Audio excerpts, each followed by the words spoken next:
Cadê meu celular? Eu vou ligar pro 80. Cadê meu celular? Eu vou ligar.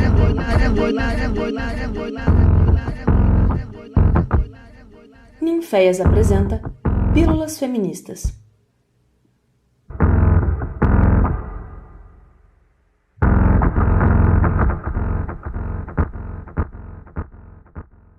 Olá, me chamo Massinha Baubá e no podcast desta semana vou falar sobre encarceramento e pandemia. Aproveitando que ainda não estamos em plena liberdade do coronavírus, convoco vocês a uma empreitada junto à empatia, para assim refletirmos melhor sobre as questões relacionadas à privação de liberdade, processo de ressocialização das pessoas privadas de liberdade ou as egressas, e principalmente o tema central deste podcast, que é a pandemia no super-isolamento prisional.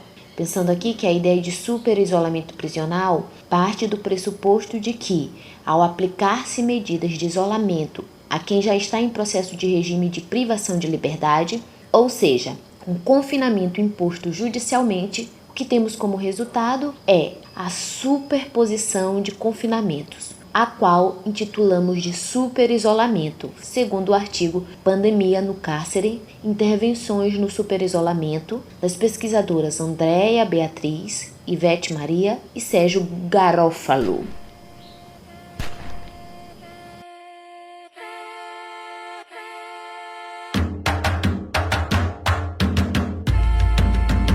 Estamos aqui, oye, que estamos aqui. Mírame, estamos aquí. Desde hace rato, cuando ustedes llegaron, ya estaban las huellas de nuestros zapatos. Se robaron hasta la comida de gato y todavía se están lamiendo el plato. Bien encabronados con estos ingratos. Hoy le doy duro a los tambores hasta que me acusen de maltrato. Si no entiendes el dato, pues te lo tiro en cumbia, bossa nova, tango o vallenato. A lo Calaboy y bambú, bien frontú, con sangre caliente como Timbuktu. Estamos dentro del menú. Tupac se llama Tupac por Tupac Amaru del Perú. América no es solo USA, papá, esto es desde Tierra del Fuego. Foi durante a pandemia que sentimos literalmente na vida a falta que políticas públicas fazem, assim como a seriedade de um gestor presidencial que estivesse preocupado em assegurar nossa sobrevivência durante o isolamento social por conta da Covid-19. Mas não foi dessa vez, né? Para nós que estamos em liberdade e sobrevivemos a tudo o que aconteceu, sentimos que esses anos de pandemia foram uma degradação à nossa saúde mental e tendo consequências vindouras, como aponta o psicanalista e professor do Instituto de Psicologia da Universidade de São Paulo, Christian Dunker. Abre aspas, considerando os estudos que se tem sobre os efeitos da quarentena, a gente sabe que eles podem gerar estresse pós-traumático, retornos depressivos, às vezes anos depois do que aconteceu, e uma mutação que deve interferir, por exemplo, na interpretação do espaço pessoal, da distância física e psíquica que a gente guarda em relação aos outros. Fecha aspas. Também nesse isolamento, sentimos tanta pressão, medo e experienciamos o luto de diversas formas que penso que a nossa única saída foi a reelaboração das nossas relações sociais à base de uma apatia social e moral, seguidas de dúvidas sobre quais comportamentos e ações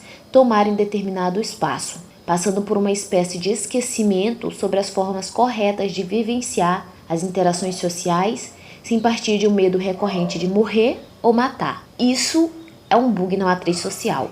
Era um pedido de socorro. Mano, rancor é igual um tumor, envenena a raiz. Onde a plateia só deseja ser feliz. Com uma presença aérea, onde a última tendência é depressão com aparência de férias. Odiar o diabo é mó boi. Difícil é viver no inferno e vem à tona que o mesmo império canalha que não te leva a sério interfere pra te levar à lona. Revide. Tenho sangrado demais, tenho chorado pra cachorro. Ano passado eu morri, mas esse ano eu não morro. Tenho sangrado demais, tenho chorado pra cachorro. Ano passado eu morri, mas esse ano eu não morro. O fato é que não podemos negar o isolamento como um processo de estresse pós-traumático, permeado por medos, angústias e risco à vida, este último sendo um dos principais fatores que constitui o trauma. Se pra gente o isolamento foi traumático e modificador das interações, então como esse complexo momento histórico afetou as pessoas privadas de liberdade? E como o isolamento, enquanto super isolamento, interfere na subjetividade dessas pessoas? Como funciona esse sistema de superisolamento em celas com índice de superlotação? E quando pensamos os direitos que cerceiam a segurança e o bem-estar dessas pessoas, podemos perceber, por dados e notícias, que se antes da pandemia essa situação já era precária, durante o que denominamos de superisolamento prisional, todas as atrocidades podem ter sido cometidas sem sequer nos darmos conta. Então, como as instituições prisionais e o Estado trataram as pessoas privadas de liberdade na pandemia? Outro ponto que me fez refletir foi como de fato se dá o processo de ressocialização das pessoas privadas de liberdade ou as regressas, que para mim se apresentou como sendo um problema de natureza estrutural, mas não somente isso, permeado por processos traumáticos, seguindo uma natureza de questões psíquicas. Estou falando sobre isso por conta do que havia comentado antes, sobre o processo de apatia social e moral na flexibilização do isolamento. O isolamento nos modificou interiormente e criou processos de respostas psíquicas adoecedoras e de muitas dúvidas sobre o eu e o outro. A pergunta que se apresenta é: quais traumas estão na base do nosso isolamento social e o que eles nos ensinam sobre as medidas punitivas de encarceramento? É claro que estas perguntas não serão seguidas de respostas diretas, pois esse assunto é complexo demais para se responder com tanta simplicidade. Ela demanda escuta do lado de lá, dessas pessoas e seus familiares, seguida de estudos sobre esses assuntos. É tudo muito complexo, mas começar por refletir como tudo isso é doloroso e violento demais já nos leva a um lugar esclarecedor, ou melhor, escurecedor destas questões. A regra de Mandela de 2016, ou Regras Mínimas das Nações Unidas para o Tratamento de Presos, Presas, Preses, traz informações que em 2014 o Brasil manteve sob custódia mais de 607 mil pessoas, sendo 41% delas ainda sem condenação definitiva.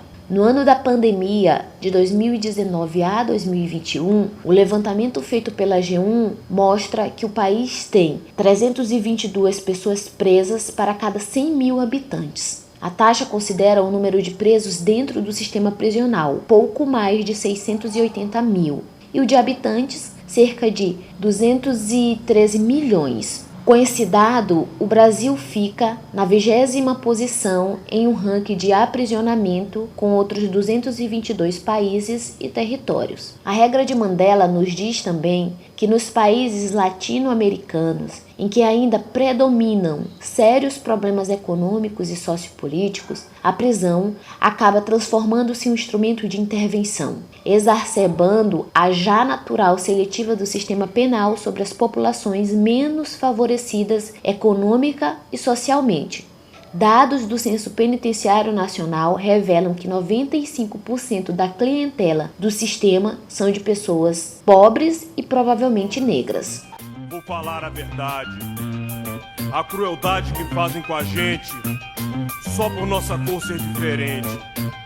Somos constantemente assediados pelo racismo cruel. Bem pior que o véu é o amargo de engolir um sapo. Só por ser preto, isso é fato.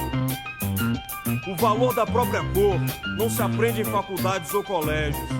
E ser negro nunca foi um defeito, será sempre privilégio. Privilégio de pertencer ao... No artigo de título Saúde no Cárcere, Impactos do Encarceramento para além do contexto de pandemia, da revista do Instituto Terra, Trabalho e Cidadania, ao abordar as implicações do encarceramento para a saúde, é apresentada uma pesquisa de 2019, aplicada pelo Instituto de Pesquisa de Polícia Criminal, onde as questões de saúde e prisão são analisadas em 10 países, dentre eles o Brasil. Segundo a revista, este documento destaca que nos últimos anos houve um crescimento expressivo da população prisional em diversos países, sem que este aumento fosse acompanhado por maiores investimentos para garantir condições mínimas de dignidade. Outro ponto é que, segundo essa pesquisa, a superlotação das prisões contribuiu para a deteriorização dos padrões sanitários, cuidados com a saúde, o bem-estar e a segurança das pessoas privadas de liberdade. Assim sendo, o sistema prisional se apresenta como a causa de problemas à saúde, quando não, é responsável por agravar a condição de saúde pré-existente e ainda pode criar novas. Neste caso, não somente as questões materiais estão em jogo, mas também a falta de cuidados por conta do estresse psicossocial, violência e maus tratos aos quais a população em privação de liberdade está sujeita. Além dessas questões, temos estudos internacionais que mostram a incidência de problemas com doenças transmissíveis ou contagiosas. Neste caso, HIV e AIDS, tuberculose e hepatite. No caso de infecção ou morte por coronavírus, dentro do sistema prisional, segundo o documento O Sistema Prisional em 2020-2021, entre a Covid-19, o atraso da vacinação e a continuidade dos problemas estruturais, nos informa que o Anuário Brasileiro de Segurança Pública, lançada em outubro de 2020, apresenta as primeiras análises sobre a Covid nas prisões. Em resumo, os dados à época indicavam que uma taxa de incidência em infecção no ambiente prisional é 62% maior que a taxa geral do país. Uma taxa de mortalidade de 15,1 óbitos por coronavírus a cada grupo de 100 mil presos, enquanto a taxa brasileira era de 67,3 óbitos por 100 mil habitantes. 0,4% dos casos de Covid-19 na prisão tem resultado em óbito.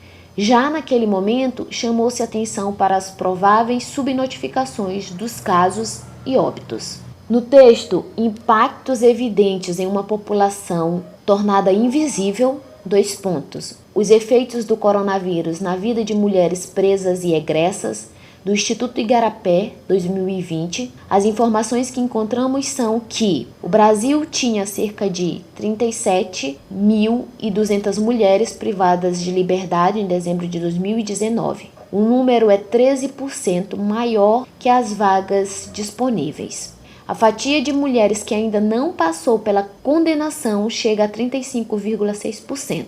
Incidências relacionadas a drogas são o tipo penal mais frequente, correspondendo à metade dos casos, o que na prática significa que parte relevante cometeu crimes sem uso de violência.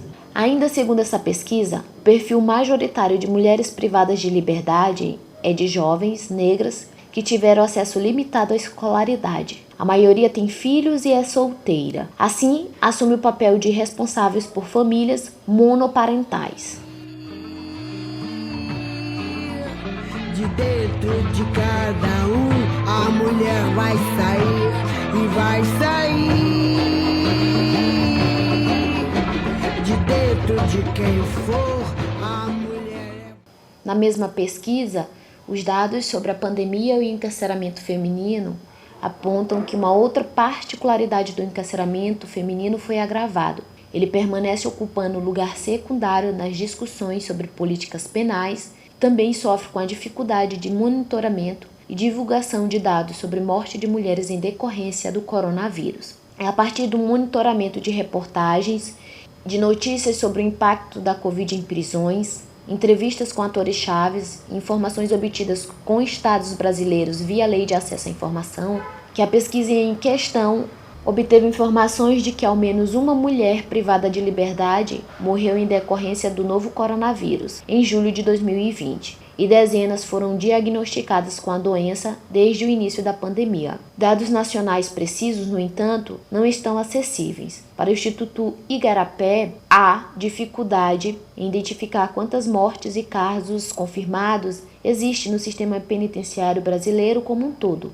em razão da escassez de dados e de testes. No caso das mulheres, há um problema adicional. Alguns monitoramentos apresentados pelo poder público sequer consideram recorte de gênero ao apresentar os números. As informações obtidas por essa reportagem foram que entre março e abril não foram registradas mortes de mulheres pela Covid-19. Em março de 2020, houve 14 casos suspeitos. Em abril de 2020, foram 18. No caso de mulheres egressas que estão em liberdade, o impacto do coronavírus se deu nos efeitos sociais e econômicos da crise. A questão de gênero, raça e escolaridade coloca essas mulheres entre os grupos mais vulneráveis no mercado de trabalho. Condições sociais fazem com que possam ser atingidas sobremaneira pela doença também do ponto de vista de saúde.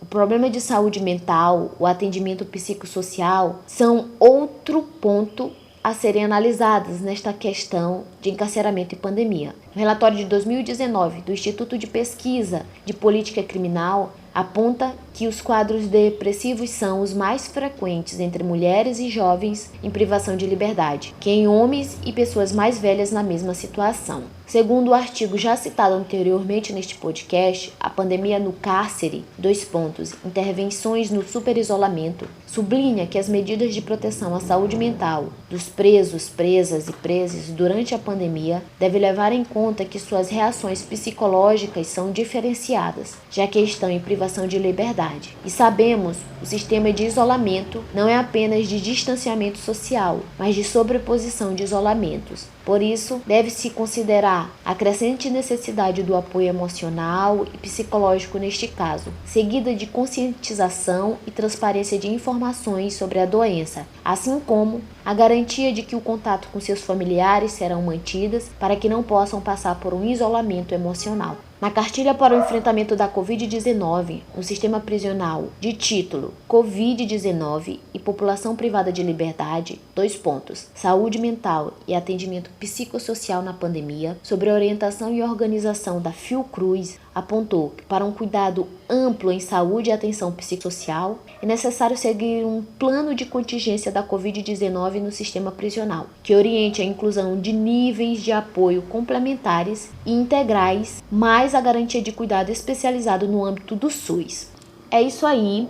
Aqui finalizo este podcast dizendo que se você tem familiares privados de liberdade e precisa de informações confiáveis sobre os direitos que os e as cerceiam, eu vou deixar na descrição do podcast um link de acesso a uma pasta no Drive que possui documentos como Regras Mínimas das Nações Unidas para a Administração da Justiça, da Infância e da Juventude, mais conhecido como Regras de Pequim, Diretrizes das Nações Unidas para a Prevenção da Delinquência Juvenil e Regras das Nações Unidas para a Proteção de Jovens Privadas de Liberdade e as Regras das Nações Unidas para o Tratamento de Mulheres Presas e Medidas Não Privativas de Liberdade para Mulheres Infratoras, mais conhecidas como Regras de Bangkok, e entre outros. É isso aí, uma beija roxa para todos. Essa foi mais uma produção do Ninféias, Núcleo de Investigações Feministas, com o apoio da Pró-Reitoria de Extensão da Universidade Federal de Ouro Preto.